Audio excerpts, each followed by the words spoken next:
Chapter 11, This Thing Called You by Ernest Holmes. You use the same power to drive your automobile forward or in reverse, to move it backwards. The energy is not good when it moves you forward, nor evil when it moves you backwards. You must eliminate the idea of good and evil as entities opposing each other and realize there is but one life principle. There is but one electric energy wherever it may be used, but one creative spirit wherever it is perceived, but one spiritual power wherever it is understood. Like the ethers of space, the creative principle of life is ever present. Being everywhere present, it must be present in you. Hence, it must be available at the center of your being. That which defeats you when you use it in a limited way gives you victory when you change your attitude towards it, permitting it to flow through you in a more extensive manner. Always it responds by corresponding to your mental attitudes. Say, I now accept all that I have hoped for and believed in. There is nothing in me that can doubt that good will make its appearance in my experience. There is nothing in me that can dissipate my faith or dim its clear realization. I see in everyone that which I know to be true about myself. Therefore, everyone I think of is blessed by my thought. You are never limited by the principle of your being. Limitation is a result of a limited use of this principle. You can come to but one conclusion.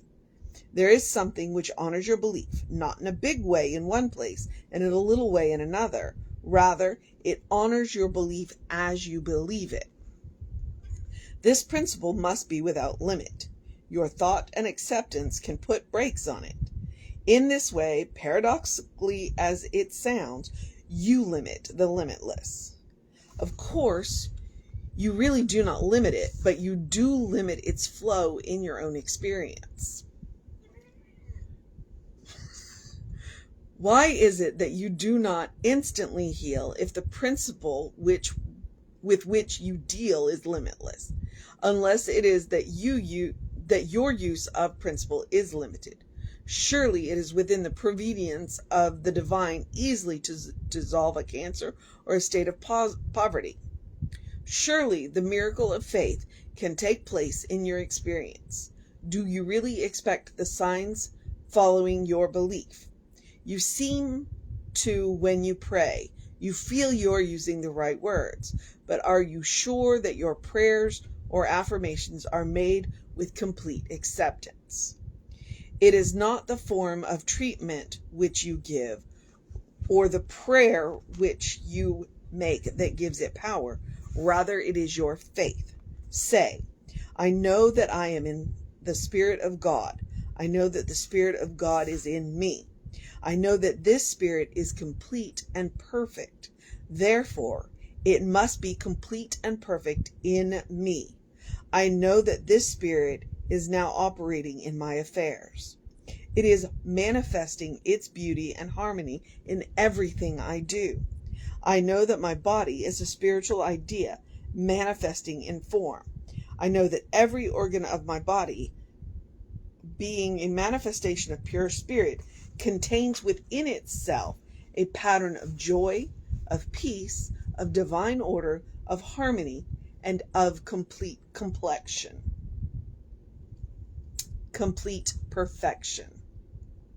Suppose you wish to help a lonely person. Explain to them that God is present in everyone, that there is but one person in whom they live, move, and have their being. Tell them that all people are in this one person, that each is an individualized center of spirit.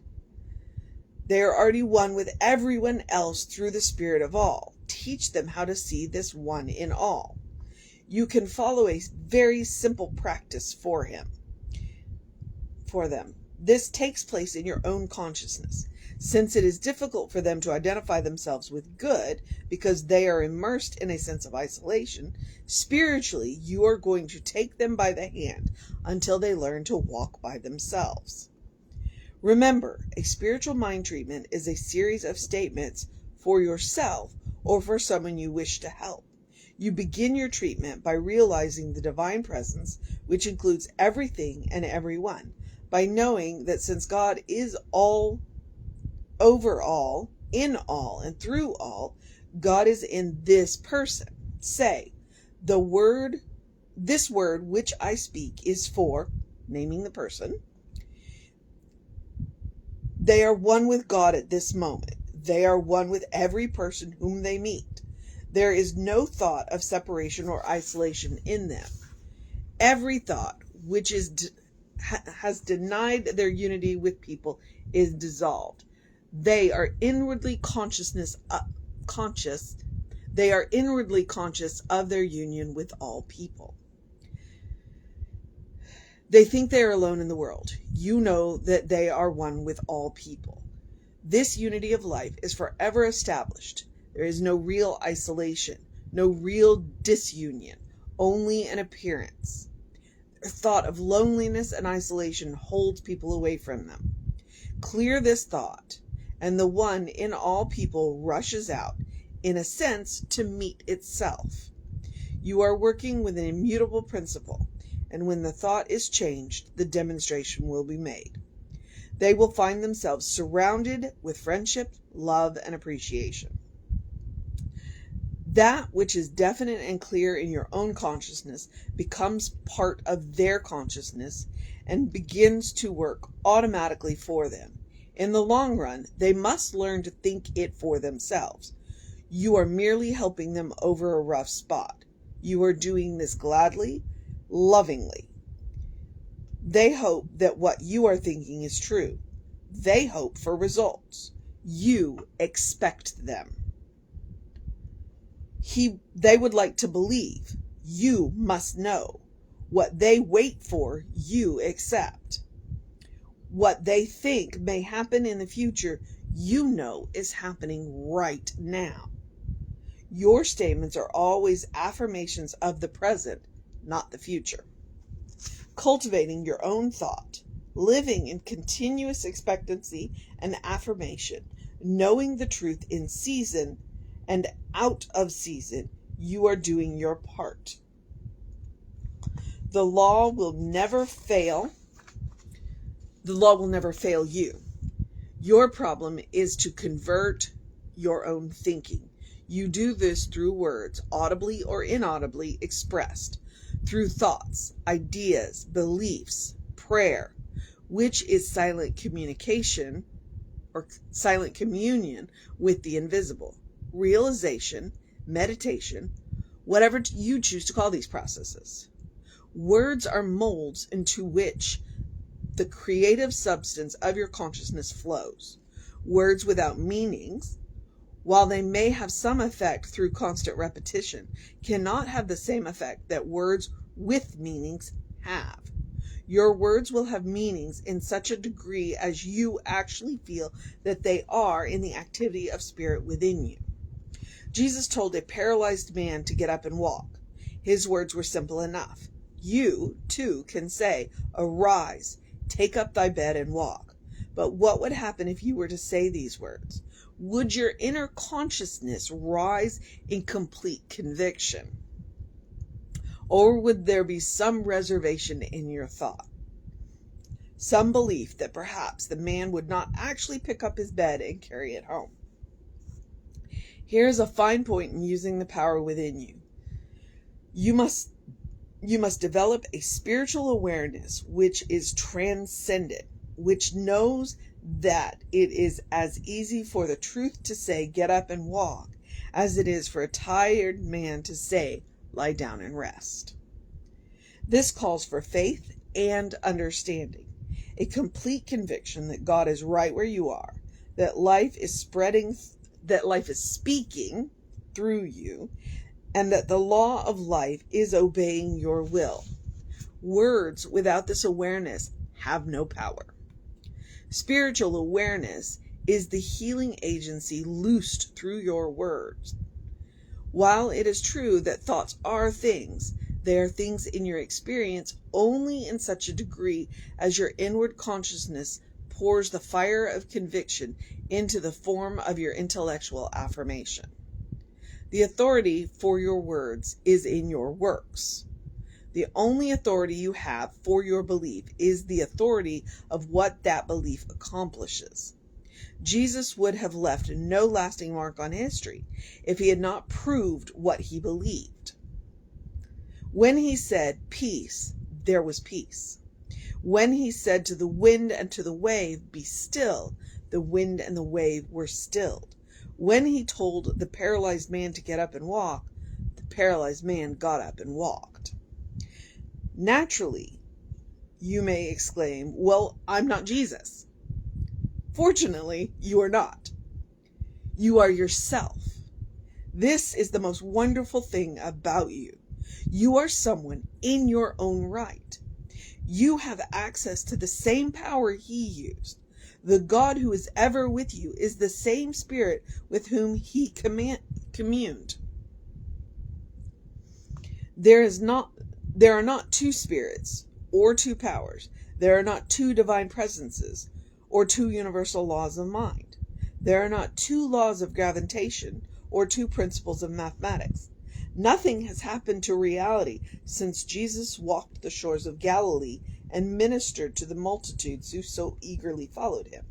The kingdom of heaven, which Jesus was always talking about, is also your kingdom. The Spirit which was within him is in everyone, equally available, giving of itself alike to every age. It is neither the power, nor the presence, nor the law that you lack. If you do lack anything, it is a consciousness, an inner spiritual awareness. This consciousness is a thing of thought and conviction. It is a thing of faith and understanding. No one can give this to you but yourself. And if you have it, no one can take it away from you. Say, truth lives forevermore at the center of my being. I know that the faith that walked over the troubled waters of human experience 2,000 years ago is at the center of my own being. I know that the inner calm that stilled the tempest is accessible to me today. I know that the truth within me is always triumphant. Analyze what must have happened in the consciousness of Jesus when he healed the man blind from birth. The people around him said that either this man must have sinned in some previous incarnation, or he must be suffering from the sins of his forefathers. So they asked Jesus if this man did sin, or his forefathers, that he was born blind. Jesus was confronted with this proposition. If reincarnation were true, this man was suffering from past mistakes. If the Mosaic law were true, then the sins of his parents were visited upon him. You can imagine how the mind of Jesus must have worked. He knew that the truth could set this man free. He knew that God already was incarnated in him and did not need to reincarnate. He knew that the spirit of this man had never been born and could never die. Jesus wiped out the belief in all previous sins or mistakes through his awareness of the God who is ever present, whose vision never fails, and whose all-seeing eye has never dimmed. The anguish of condemnation, the dogma of false beliefs were entirely dissolved. He knew that this man was one with the eternal mind. Therefore, he knew that this man turned from his consciousness of sin and mistake. He was made free. All previous liabilities were wiped out. Every wrong act was corrected. This same understanding is available to you. This same compassion is yours today. This same divine realization waits your recognition of its beneficent action for you. You are one with God, who is right where you are. Say, The spirit of infinite peace flows through my whole being. I live, move, and have my entire existence in this peace. I know that there is no judgment, no condemnation, and no fear. I realize that everyone and everything is struggling towards the light. I know that peace exists at the center of everything. I let go of all confusion and permit myself to rise into that realm of pure spirit, which is forever free from doubt and uncertainty. I know that God is right where I am. When you give a spiritual mind treatment, you are focusing a power and giving a conscious direction to something which has accumulated within you through continual recognition. The peace your intellect affirms must be backed by a consciousness generated through perhaps repeated and laborious effort. The reward is worthy of the endeavor. If at all times you are seeking inwardly to be aware of the divine presence, you will find it easier and easier to direct the law of life for definite purposes. Say, I know there is an inner presence in everything. I know that this presence responds to me. I know that everyone is an incarnation of God, that the living Spirit breathes through all. I recognize this Spirit and it responds to me. I realize that everything is alive, awake, and aware with Spirit. I commune with this divine presence. The Spirit within me reaches out and communes with the Spirit in everything and everyone I contact.